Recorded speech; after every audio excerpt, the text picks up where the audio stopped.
Good morning. What is great, good, and real? It is day 22 of the Do You Rules live stream experience. I am your host, known as Cliche Jeff. And today we're going to ask a very simple question. We're talking about your life, we're talking about self improvement. And the question is, when does it become your fault? I'm asking for a friend. Whose fault is it? Whose fault is it? Life and your life, and wherever you are in this beautifully blessed, amazing experience of whatever we call this reality or the Matrix or I don't know, a movie. Where are you in that journey? And whose fault is it? I think it's a deeper question than stay rich, y'all. Stay rich. Stay. I'm gonna make sure my shirt. I put the sweater on. I had the question. Make sure it doesn't, mess up the flow. Anyway, I think it's a powerful question that we believe we answer in a way that is conducive to the lifestyle we want to live. And if we can agree now that I'm using myself as a guinea pig and we march towards 1,000 hours of self improvement, and I expose as much of myself to the 1,000 hours or as much of the 1,000 hours as I can to you all, and I agree that there's a level of, as far as contextualizing, having a set of standards that I march towards. We've used a plethora of analogies at this point, 22 days in. We've used the forest, choosing a path, not deviating. We shot an arrow yesterday. But if I'm talking about my principles are now founded and filtered around a level of virtuousness, then I have a guiding light. I have a set of,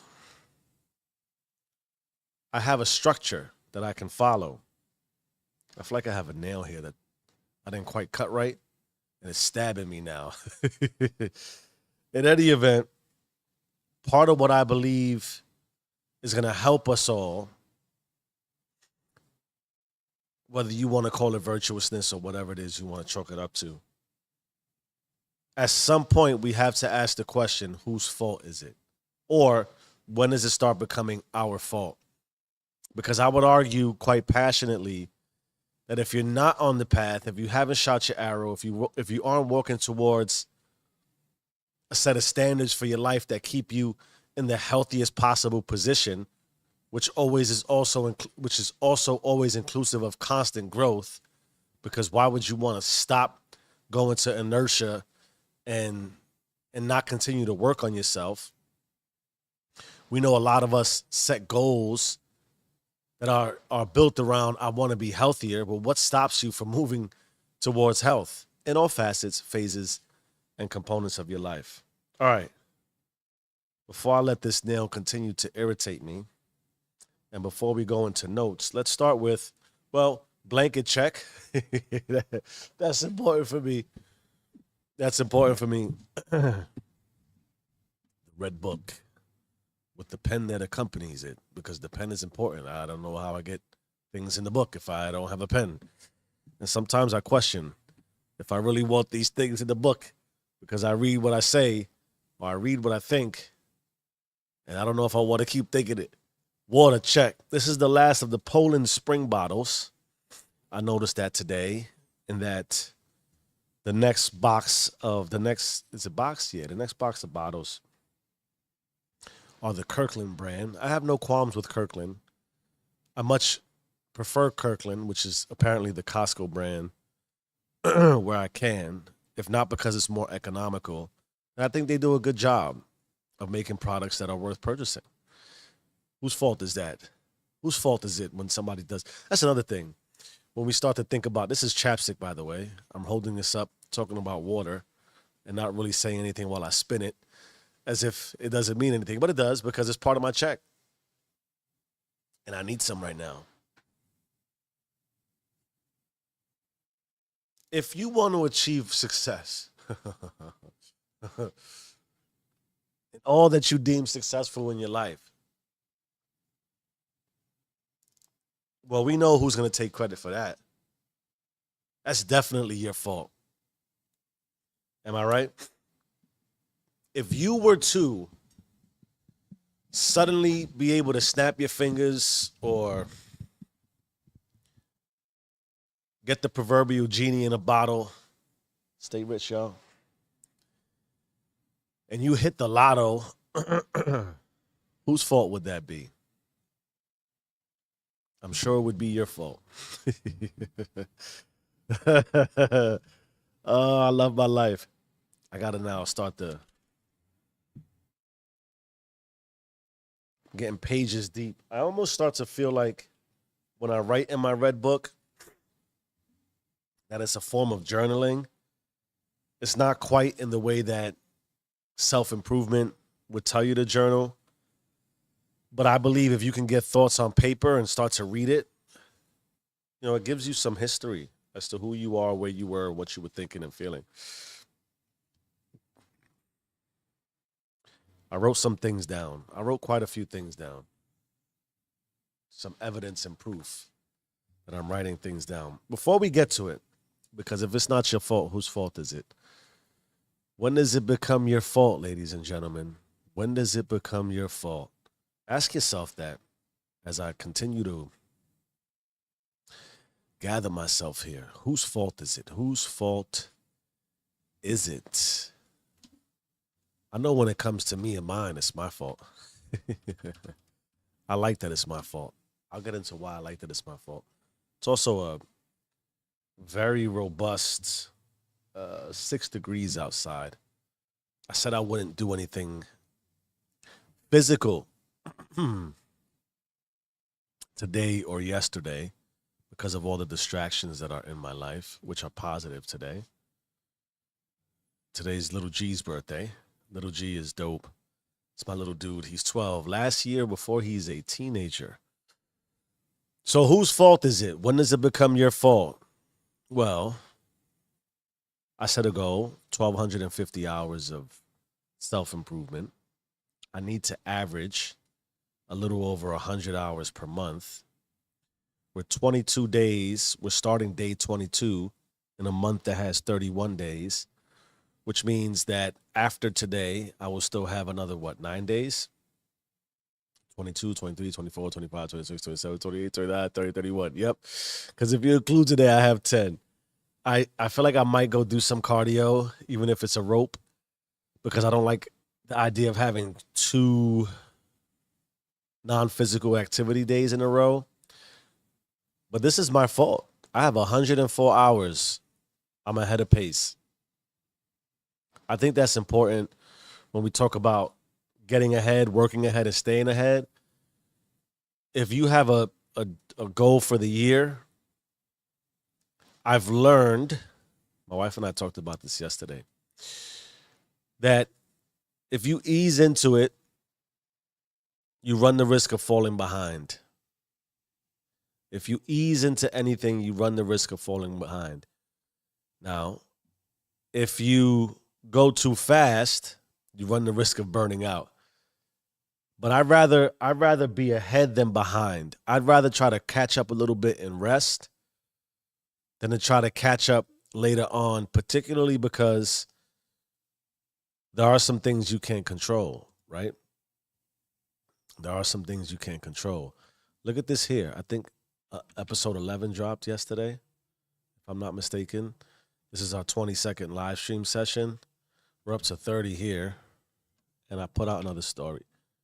Look at this. I'm almost done with my second book for the year. I went to Barnes and Noble yesterday and picked up Stillness is Key, I think it is. My wife bought a friend a book for Christmas, and she had the book. So that was $25 back in my pocket. So instead of getting the money, I changed it for another book. Stillness is Key. I'm looking forward to that. But here I'm at. Here I am. 104 hours into my journey.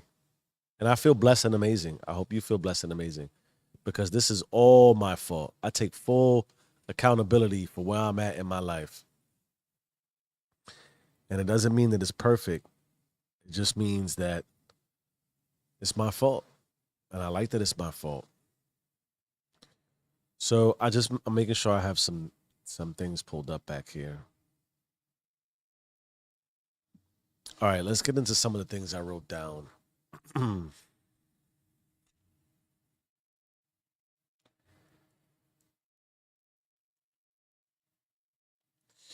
We're asking the question, when does it become your fault? And I wrote down, I got myself here. I got myself here. Sounds pretty logical and standard. Why is that important for this topic? When does it become your fault?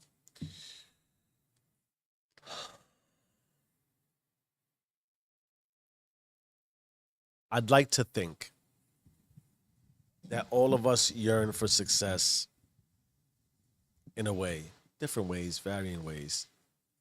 Pick success, any success. There isn't anyone who wakes up and decides, I want to have an unsuccessful life. Is that fair? No absolutes on the do you rules. But certainly, I can't fathom that there is a human who has been given the experience of life who decides, I don't want success and all the beauty that comes with success. In a life where success is flaunted by the second. And somebody right now is earning something that you dreamed of, possibly. And yet here you are, or here I am, and here we are in an unsuccessful state. And it begs the question, whose fault is it? And if we start to argue that it isn't our fault, and we ask the question, whose fault is it? Before we even get into whose fault it is, once it's not your fault, you are now powerless to change it. If you didn't get you here, if it's not your fault, you are what you are where you are in your life, how you getting out? It's a very logical, basic math question. 1 and 1 is always going to give you 2. And if you didn't get you here, then you are powerless to get yourself out. And the more powerless you are to get yourself out, the more difficult it becomes to attain success. The more accountability you lack. If you lack accountability, the logic starts to tell me you're lacking of the skills. If you're lacking of the skills, you're lacking of the mindset. You're lacking of the spirit. What keeps you, you? You want to just get into mind, body, and spirit? If you didn't get you here, you are defeated in mind, body, and spirit. If you didn't get you here, you can't get yourself out. You are powerless. Where are you? In any and all criteria that allows you to be successful and get yourself out. If you didn't dig yourself the hole, but you're in a hole, you got to get out the hole. How are you going to get out of the hole? Or are you just going to dig it deeper? Because when it's not your fault, all that's occurring is that the hole is getting deeper. Even if you're not digging a deeper hole, life is still going. And in that way, the hole looks... Imagine that you're in a hole that's 20 feet deep. When you got there, it's 20 feet. It's 20 years later, it's still 20 feet deep. The difference is that the state of inertia of you just standing still for 20 years, you're depleting your ability to get out, right? If you don't work on getting stronger every day, then by default, you're getting weaker. That's how life works. So when you were 20 years old, just for the sake of a round number, you wound up in a difficult spot that wasn't your fault, and 20 years later, you're in the same set of circumstances, you're weaker. What do you want to hear? What do you want to hear? If you didn't do nothing for 20 years and you haven't gotten any better and it's still not your fault, you think the world hasn't advanced well past you in 20 years? Are you kidding me? You are in a severe deficit. Being 20 feet deep 20 years ago is much different than being 20 feet deep 20 years later. In a lot of ways. In a lot of ways. And if you haven't come to this realization, you're out of your mind. Now, if you find yourself in that hole at 40 and you're now 60, man, the math for you, it gets very worse. It starts to really put you in a severe deficit. And here's the thing too with mindset, right? If you didn't get yourself here and you can't get yourself out, and you now lack the belief, because that's faithlessness. If you didn't get yourself here and you can't get yourself out, you are faithless. You don't have self-belief. You do not. Look it up. Define it. If you don't believe it was you that got yourself here, you can't believe it's you that gets yourself out. You are faithless. So imagine repeating a faithless lifestyle for decades. What do you think happens to your spirit, your mind, and your body? Your thoughts. What are you telling yourself? I wrote that down towards the bottom of the page here. If life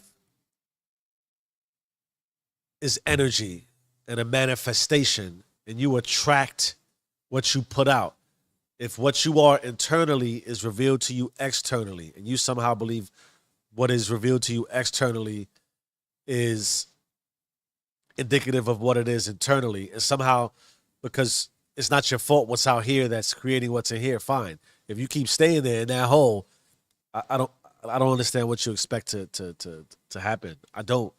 Logic. What do you expect to happen? Let's just ask yourself that. Anyway.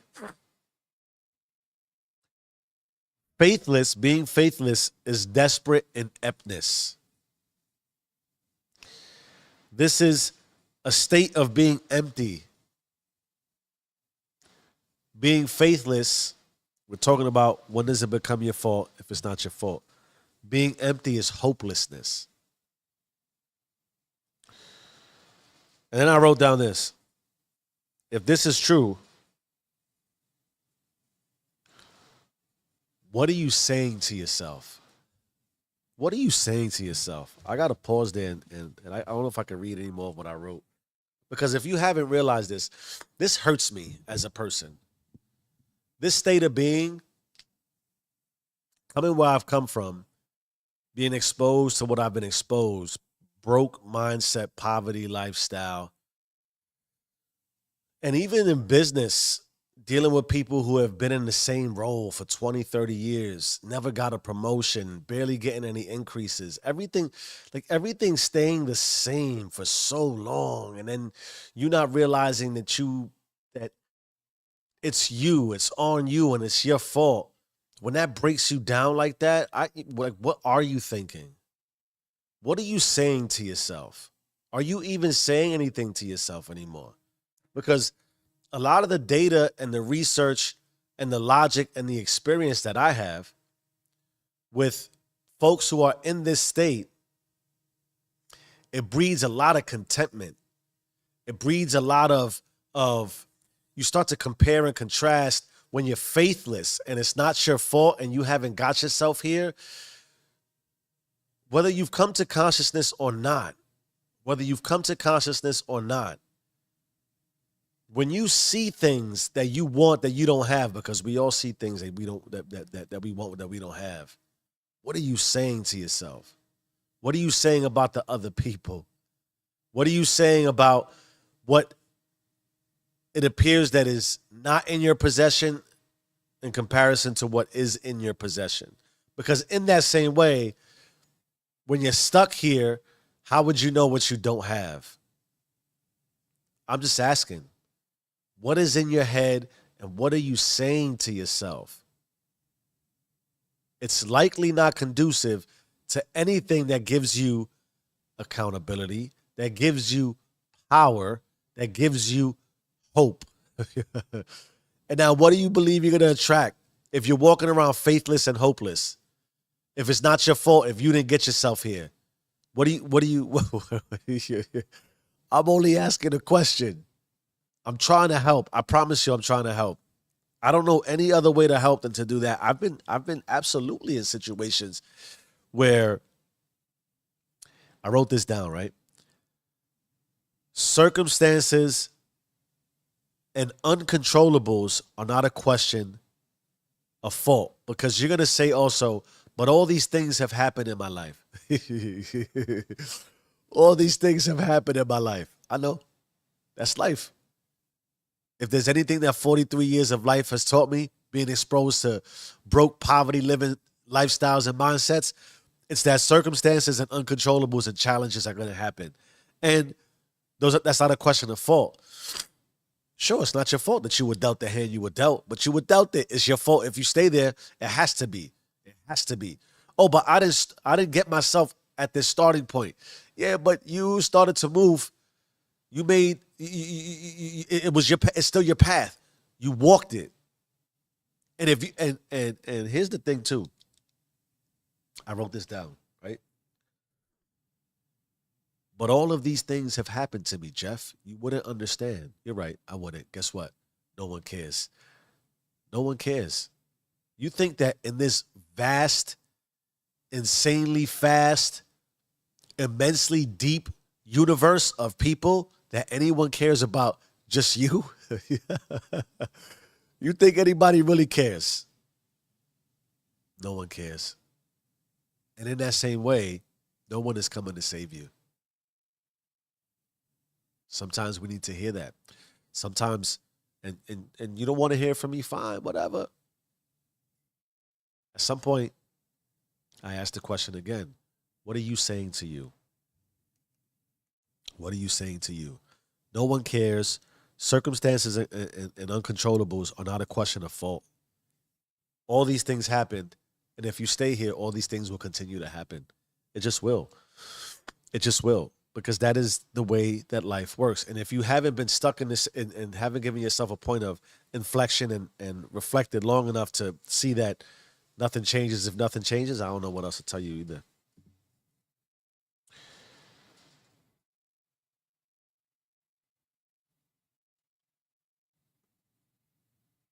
I talked about this already. I said this. If you didn't get you here and you want out, who's going to get you out?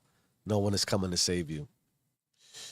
Here's something else that I think is important.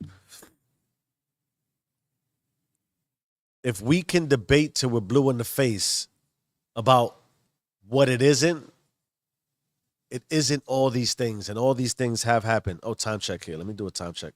I need to be done by 5 today. I don't need to, but I choose to. Words are important.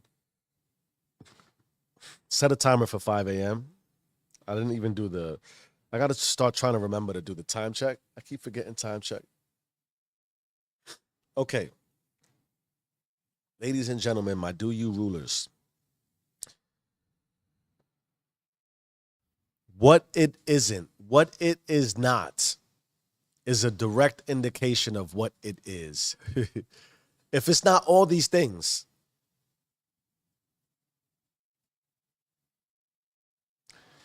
if it's not all these things, it is more of an indication that what it isn't is actually what it is. Get what I'm saying? What it isn't is equal to what it is.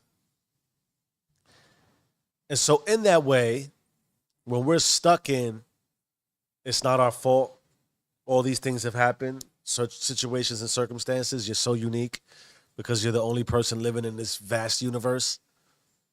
Woe is me. I'm not suggesting that this is explicitly what it is. I'm just saying based off what I've been exposed to and the experience I've had.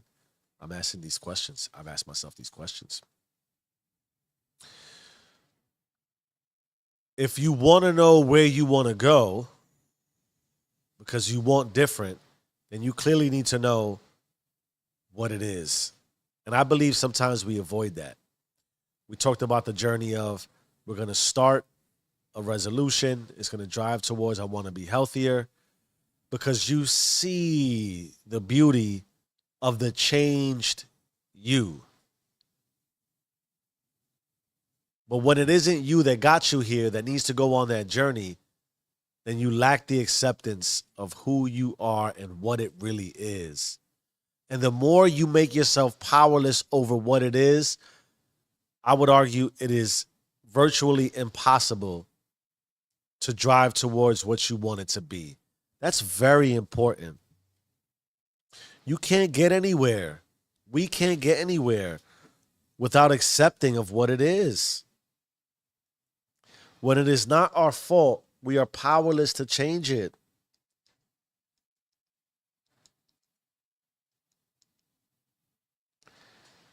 And we have to be accepting of what it is. And what it is certainly hurts. I'm just checking my notes here that I have written down to make sure there's nothing else I want to explicitly say before I get somewhat tangential.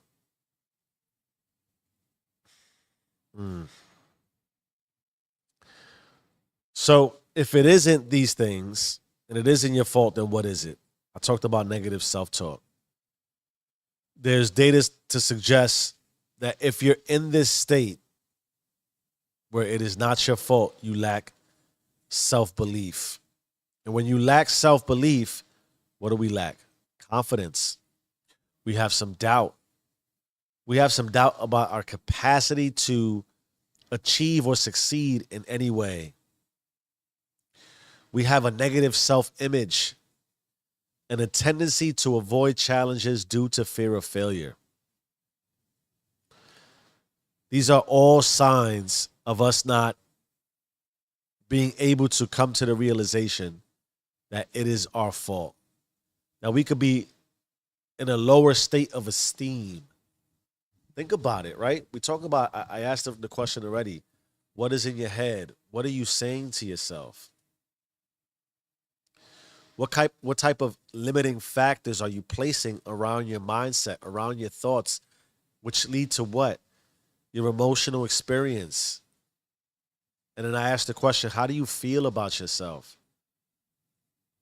If it's not your fault and you didn't get yourself here, then what do you really feel? What do you feel? What are you feeling? Are you in tune and aligned with what you are feeling and what that means for yourself? It's a real question. It's a real thought. And back to what I wanted to say as far as what it is, I believe one of the things I've been able to do, when you fully accept what it is, then you're more inclined to stay on the journey and your path of the goal you set for what it currently isn't to make it what it is. The fight out of what it is, the fight out of that hole is massively difficult. And it is because you are in a severe deficit. And anytime you're in a severe deficit and you start to struggle, that's emotionally complicated. And we get into all these concepts of this is why we can't be so explicit about what we expect. This is why we can't be so explicit about results. Because the power is in the immediate mindset change and emotional change that is going to be required to sustain. I don't know that we talk enough about that in the self-improvement space. I'll show you where you're at on the map. I'll show you where you need to go on the map. And starting point and end destination is pretty logical. I know where I'm at. I know where I want to go. But it's the path in between that hurts. And it's only the path in between that gets you here. And if you can't move off your starting point because you have these wild dreams about what it could be, I'd argue it's because you're not aligned with what it really is. And we have to get over ourselves in that way if we're going to make any forward progress. All right, I thought I would go to 5 here. I got about 2 minutes and 57 seconds. And I'm feeling complete and I'm feeling good about what we've discussed. I'll leave this session with this, right? I think if we come to the realization that it is or isn't our fault, but we do want to do something, certainly we can feel like we're starting to force things. And I talked when I showed the diagram earlier. I've learned to get ahead.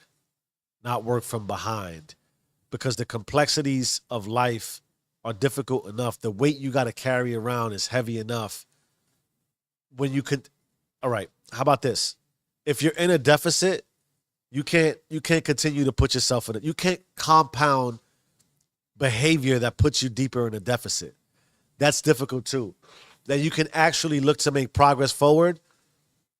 You do something really fast because you want to get a fast win, and then you hurt yourself in the process, or you come to a crazy realization in the process because you look up again. You're 20 feet deep. You go real hard. You make progress, and you've only gotten a foot. There's still 19 more feet to go. That 19 feet can look further than the 20 feet when you've tried and you've only made small incremental progress. That's part of the complexities of life. And you can go really, really fast today, but you didn't really move the line because you're in a severe deficit. That's right. I think I repeat this a lot. Marcus Taylor. It's the start that stops most people because you're looking from so far behind. You got to give time. We got to give time. Time. Sounds super easy, very difficult to do, particularly if it's not your fault. If it's not your fault, that means you didn't get yourself here, but yet you are still here. And then the only question left for me really is, what are you going to do about it? What are you going to do about it? What are you going to do about the fact that, fine, I'll even give it to you. Wherever you're at as you're watching this, wherever you at when you have this realization and this epiphany or whatever this is you want to call it, and maybe it's not me that brings it to you, you're here now. Now what? Now what? It's your call. It's your life. Change your mind, change your life. I am who I say I am. Do you and stay rich. And I got to 5. I got to 5. Oh, shit.